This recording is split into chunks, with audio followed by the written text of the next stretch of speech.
สบายดีทุกคนวันนี้สมุนมาหอดบ้านพักค้าเลยเด้อทุกคนเด้อซึ่งบ้านของเพิ่นก็จะยาวเข้าไปพุ่นแหละเนาะทุกคนเนาะมาเบิ่งนำกันทุกคนว่าหมู่บ้านของเพิ่นนี่จุดพิเศษหรือว่าบ้านของเพิ่นนี่เป็นจังไดเนาะทุกคนเนาะแผนให้เพิ่นเบิ่งแน่อันนี้จะเป็นน้ำที่ว่ามันขึ้นเนาะทุกคนเนาะน้ำคลองเด้อน้ำคลองขึ้นมาทุกคนเป็นเขตบ้านของเพิ่นเนาะเป็นเขตบ้านของเพิ่นมาทุกคนเฮาบ่เว้าหลายใหญ่ห่างเนาะไปเฮาไปเบิ่งกันเลยว่าตัวบ้านของเพิ่นเป็นจังไดทุกคนไปกันเลยเนาะสบายดีทุกคนมาพบกันรายการสาวบุญพาหล่อเซนเก่าเซนเคยเนาะทุกคนเนาะซึ่งมื้อนี้สาวบุญสิพามาหล่อเป็นบ้านพักขาเด้อทุกคนเด้อบ้านพักขาเมืองไกรสอนพรหมวิหารแขวงสวรรณเขตสปป.ลาวเฮานี่เองเนาะทุกคนเนาะซึ่งสาวบุญได้มีโอกาสมาท่านพี่ทุกคนก็เลยถือโอกาสมาถ่ายภาพบรรยากาศบ้านเรือนของประชาชนเนาะถ่ายวิถีชีวิตการเป็นอยู่ถ่ายให้หน้าของประชาชนทุกคนสองข้างทางก็จะเต็มไปด้วยเขาเนาะเพราะว่าฤดูนี้ก็เป็นฤดูเขาหน้าปีทุกคนซึ่งเฮาฮู้กันว่าคนลาวเฮาเนาะ90%หรือว่า90%เฮ็ดเกษตรหรือว่าเฮ็ดกสิกรรมทุกคนบ่ว่าสิเป็นการปลูกข้าวบ่ว่าสิเป็นการเลี้ยงสัตว์และก็มันยังมีภาคส่วนหนึ่งที่ว่าเฮ็ดเกี่ยวกับการค้าขายเนาะทุกคนเนาะเฮ็ดธุรกิจค้าขายต่างๆเนาะบ่ว่าสิเป็นการค้าขายในหมู่บ้านหรือว่าค้าขายนำตลาดตะลีก็ว่ากันไปทุกคนก่อนเฮาจะเข้าบ้านของเพิ่นน่ะจะมี2ครัวด้วยกันเด้อทุกคนเด้อเนาะจะมี2ครัวหรือว่าสะพานนั่นเองเนาะห้องจังได๋ก็ได้ทุกคนถ้าจะห้องว่าสะพานก็ได้จะห้องว่าครัวก็ได้แล้วแต่ความสะดวกของไผของมันเนาะแล้วแต่ความสะดวกของไผของลาวทุกคนเฮาแลนเข้ามาเนาะหมู่บ้านของเพิ่นก็จะเป็นหมู่บ้านใหญ่เด้อทุกคนเด้อบ้านพักค้านี่ถือว่าใหญ่พอสมควรเนาะแต่ว่าสบุญบ่แน่ใจว่ามีจักหลังคาเรือนเนาะน่าจะ300กว่าขึ้นไปทุกคนถ้าว่าประชาชนบ้านเพิ่นเห็นคลิปของสบุญก็อย่าลืมมาตอบให้ในเด้อทุกคนเด้อว่าบ้านพักค้านี่เนาะมีจักหลังคาเรือนทุกคนเส้นทางกลางบ้านของเพิ่นหรือว่าเส้นทางหลวงของเพิ่นหันเนาะจะเป็นเส้นทางดำทุกคนจะเป็นเส้นทางดำเนาะเพราะว่าบ้านพักค้านี่ก็อยู่ห่างจากตัวเมืองก็น่าจะประมาณ10กิโลทุกคนก็ถือว่าบ่ไกลเป็นหมู่บ้านที่ว่าซ่านเมืองเนาะเป็นบ้านซ่านเมืองก็ว่าได้ทุกคนแล้วบ้านเพิ่นยังมีตลาดเด้อทุกคนเด้อมีตลาดเนาะมีตลาดมีสุขศาลาทุกคนซึ่งตลาดนี่น่าจะเป็นตอนแรงของวันพฤหัสเด้อและว่าสบุญจะบ่ฮู้รายละเอียดเด้อทุกคนเด้อเนาะอันนี้จะเป็นมุมตลาดของเพิ่นจะเฮ็ดอยู่ในนี่จะมีสุขศาลาจะมีหอการบ้านเนาะอยู่บอนเดียวกันเลยทุกคนจะได้สะดวกสบายในการให้บริการประชาชนเนาะแล้วก็ประชาชนก็สะดวกสบายในการมาใส่บริการทุกคนเนาะเส้นทางกลางบ้านก็จะมีคุ้มมีหยังแหน่เล็กน้อยทุกคนเพราะว่าเป็นฤดูฝนเนาะตามที่เฮาฮู้กันฤดูฝนเส้นทางก็จะเป็นบวกเป็นคุ้มแหน่เล็กน้อยแต่ว่าก็บ่เป็นอุปสรรคเนาะทุกคนเนาะบ่เป็นอุปสรรคในการถ่ายคลิปทุกคนเนาะบ่ว่าสิแดดออกบ่ว่าสิฝนตกคันว่าหน้าสิไปแล้วหั่นนะทุกคนคือบ่ค่าหยังเบิดเลยเนาะนี่ทุกคนเฮาเข้ามาทั้งพี่เนาะเข้ามาทั้งพี่ก็จะเต็มไปด้วย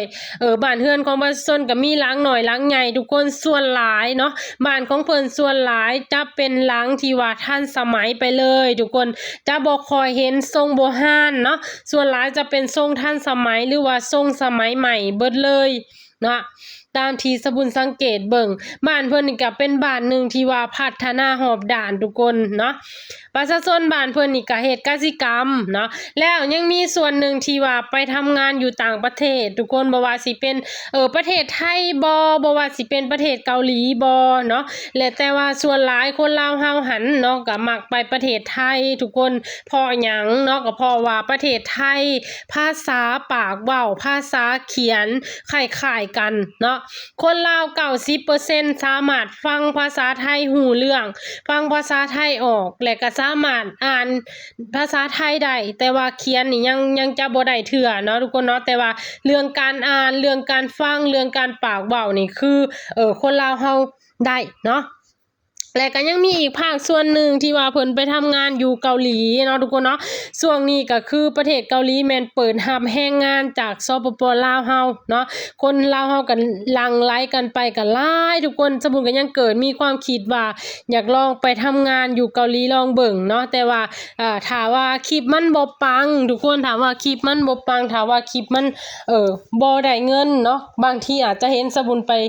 เกาหลีก็เป็นไปได้เด้อทุกคนเด้อเนาะก็รอติดตามไปนำกันบ้านเพิ่นยังมีบ่ว่าสิเป็นขนส่งเด้อทุกคนเด้อขนส่งบ่ว่าสิเป็นหุ่งอรุณเนาะแล้วก็มีไส้ตามที่สบุญทายให้เบิ่งทุกคนก็คือบ้านเพิ่นครบเบิดเลยทุกคนมีห้านค้าห้านขายมีขนส่งเนาะมีห้านขายยาห้านมีสุขศาลาให้บริการก็ถือว่าเป็นบ้านหนึ่งที่ว่าครบเนาะเป็นบ้านหนึ่งที่ว่าครบเบิดเลยทุกคนและก็เฮามาโซนทั้งพี่เนาะทุกคนเนาะสองข้างทางก็จะเต็มไปด้วยบ้านเฮือนของประชาชนและก็มีต้นไม้ที่ว่าให้หมากก็หลายเนาะบ้านเพิ่นอันนี้จะเป็นโรงเรียนมัธยมเด้อทุกคนเด้อบ้านเพิ่นเป็นบ้านใหญ่เนาะเป็นบ้านใหญ่มีโรงเรียนมัธยมมีโรงเรียนประถมเด็กในหมู่บ้านก็คือได้เรียนเนาะได้เรียนทุกคนได้เรียนแล้วก็จะจบม.7 พู้นแหละเนาะบ้านเพิ่นก็คือมีครบเบิดเลยทุกคนนี่เฮาออกมาโซนทางพี่ก็อีกข้างหนึ่งจะเป็นบ้านเรือนของประชาชนอีกข้างหนึ่งจะเป็นทงไห้ทงนาเนาะทุกคนเนาะทงนาของเพิ่นก็คือกว้างขวางแฮงทุกคนแล้วบ้านพักคานี่ก็เป็นอีกบ้านหนึ่งที่ว่าติดแม่น้ำของเด้อทุกคนเด้อติดแม่น้ำของอีกอาชีพหนึ่งของเพิ่นก็คือการหาปูหาปลาเนาะทุกคนเนาะการหาปลาตามลำแม่น้ำของนี่ก็ได้พอประทังชีวิตไปได้ทุกคนเนาะเป็นอาชีพก็ว่าได้นะเนาะเป็นอาชีพก็ว่าได้เฮาสามารถหาปลาแล้วก็มาขายเนาะได้คือกันทุกคนลงมาโซนทางพี่จะเป็นเส้นทางซอยเด้อทุกคนเด้อเส้นทางซอยหรือว่าเส้นทางในหมู่บ้านนี่จะเป็นเส้นทางคอนกรีตเนาะจะเป็นเส้นทางคอนกรีตซึ่งเส้นทางคอนกรีตนี่ก็คือเป็นความสามัคคีเป็นความเป็นน้ำหนึ่งใจเดียวกันของหมู่บ้านของเพิ่นหรือว่าของประชาชนในหมู่บ้านเนาะทุกคนเนาะที่ว่ามีความอยากได้เนาะมีความอยากได้ทางคอนกรีตเพื่อว่าการสัญจรไปมาสะดวกสบายทุกคนหลังจากที่ว่าเฮาขี่ลงมาก็จะมีน้องน้อยเพิ่นกำลังสิดเบ็ดหรือว่าตึกเบ็ดหรือว่าใส่เบ็ดนั่นเองเนาะทุกคนเนาะจะห้องจังใดก็ได้ทุกคนก็คือได้ให้ลาวได้ทุกคนเป็นปลาเข็งน้อยเนาะเป็นปลาเข็งน้อยแล้วเหยื่อที่เพิ่นเอามาสิดเนาะเหยื่อที่เพิ่นเอามาสิดเบ็ดนี่เป็นเหยื่อไม้คูนหรือว่าเป็นเหยื่อด้วงคูนเด้อทุกคนเด้อที่ว่าเขาเจ้าเอาอยู่ในแกนของหมาคูนนั่นนะเนาะเป็นตัวขาวๆหน่อยๆนะทุกคนที่ว่าเพิ่นเอามาซีดเบ็ดก่อนที่สบุญจะถ่ายนี่สบุญได้ขออนุญาตเพิ่นแล้วเด้อทุกคนเด้อเนาะหลายๆคนสิว่าสบุญคือถ่ายคือบ่ขออนุญาตก่อนที่จะถ่ายทุกครั้งสบุญขออนุญาตเรียบร้อยแล้วเนาะน้องๆเพิ่นก็ให้ความร่วมมือได้ทุกคนเนาะเพิ่นให้ความร่วมมือเพิ่นก็ว่าถ่ายเลยสบุญเนาะสบุญก็เลยต้องได้ถ่ายมาให้ทุกคนได้เบิ่งได้ชมกันเนาะอันนี้เป็นวิถีชีวิตของเด็กบ้านนอกเฮาเด้อทุกคนเด้อเนาะก็มีการอยากหาอยู่หากินนั่นแหละทุกคนหาปูหาปลาแบบสี่เนาะอันนี้เป็นกิจกรรมก็ว่าได้เป็นกิจกรรมของเด็กๆที่ว่ามากกันแหละเนาะช่วงนี้เป็นช่วงที่ว่ามีน้ำหรือว่าน้ำขึ้นเนาะปลาก็ขึ้นหลายทุกคนสบุญไปหลายๆบ้านหลายๆบ่อนก็จะเห็นน้องๆบ่ว่าสิเป็นน้องๆนักเรียนหรือว่าน้องๆเพิ่นออกมาตึกเบ็ดใส่เบ็ดเนาะตามทงไร่ทงนาที่ว่าเฮามีการกายไปก็เห็นหลายได้ทุกคนเนาะเพราะว่าการไปตึกเบสนี่ก็เป็นกิจกรรมที่ว่าน้องๆมักทุกคนเนาะแต่ว่าสบุญบ่มักเด้อทุกคนเด้อ หลังจากนั้นเฮาสิพามารอต่อเลยทุกคนเนาะเข้ามาโซนทางในนี่บ้านเรือนของประชาชนก็มีแต่หลังใหญ่ๆเนาะทุกคนเนาะมีแต่หลังใหญ่ๆมีแต่หลังทันสมัยเนาะหลังจากเฮารอไปแล้วเฮาสิพาไปเข้าวัดเด้อทุกคนเด้อพาทุกคนไปเบิ่งวัดของเพิ่นซึ่งบ้านพักค้านี่จะมีอยู่2วัดด้วยกันเนาะทุกคนเนาะซึ่งมันบ่งบอกถึงความสามัคคีบ่งบอกถึงความ เหลื่อมใสในพระพุทธศาสนาเนาะทุกคนเนาะซึ่งศาสนาพุทธนี่ก็เป็นศาสนาประจำศาสตร์ของคนลาวเนาะคนลาวส่วนหลายหรือว่าส่วนใหญ่นับถือศาสนาพุทธซะนั่นเนาะเฮาไปแต่ละบ้านแต่ละบ่อนจะมีวัดทุกคนจะมีวัดเนาะจะมีวัดมียาคูเนาะบ้านใดที่ว่าเชื่อถือบ้านใดที่มีความศรัทธาก็จะมี2วัด3วัดก็ว่ากันไปเนาะแต่ละบ้านแต่ละบ่อนก็จะมีวัดแตกต่างกันไปเด้อทุกคนเด้อก็ขึ้นตามความเชื่อของไผของมันเนาะวัดของเพิ่นก็จะติดแม่น้ำคลองแบบสี่ทุกคนเนาะวิวก็คืองามแฮงทุกคนเนาะวิวงามแฮงแล้วสะบุญอยากบอกอีกอย่างหนึ่งเด้อทุกคนเด้อเวลาที่ชุมเจ้าเครียดเนาะเวลาที่เครียดเวลาที่คิดยังบ่ออกนะทุกคนอย่าลืมเนาะจับกระแจมาขับรถทุกคนขับรถไปเลยๆเนาะขับรถไปเลยๆเพื่อให้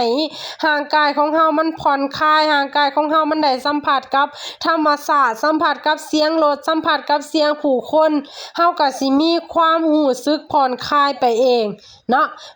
ถ้าไผบ่เชื่อก็ลองเฮ็ดเบิ่งเด้อทุกคนเด้อเพราะว่าสะบุญเฮ็ดมาแล้วมันได้ผลเนาะ